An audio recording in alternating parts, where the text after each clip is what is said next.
Kita awali dengan informasi pertama. Saudara, belum sampai 6 jam dari kejadian yang dilaporkan oleh korban, tim Rimong Satreskrim Polres Taman Aceh berhasil meringkus residivis pencurian di sebuah rumah di Kecamatan Lembah Selawah, Aceh Besar.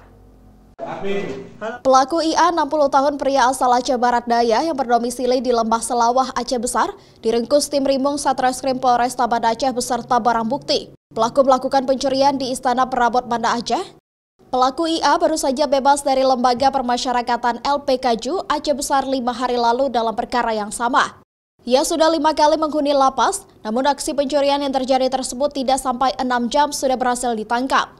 Awalnya korban Yusniar, 44 tahun, hendak membuka toko miliknya di Kedah, Banda Aceh, didatangi oleh seorang laki-laki dengan alasan hendak membeli barang. Namun karena toko belum buka, pelaku menunggu hingga toko buka dan melancarkan aksi pencurian.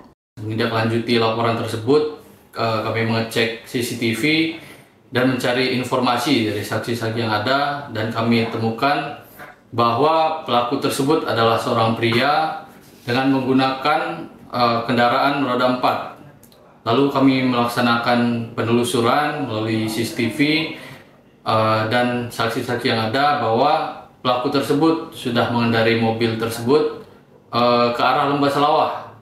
Dan pada saat itu kami kembali menggali informasi dan mendapati bahwa pelaku kami tangkap di lokasi Lembah Selawah.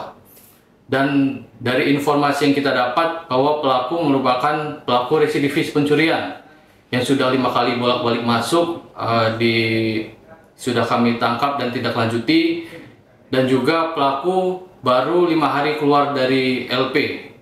Kini pelaku IA dalam pemeriksaan intens penyidik di Polres Banda Aceh untuk pengembangan kasus dan mempertanggungjawabkan perbuatan tersangka.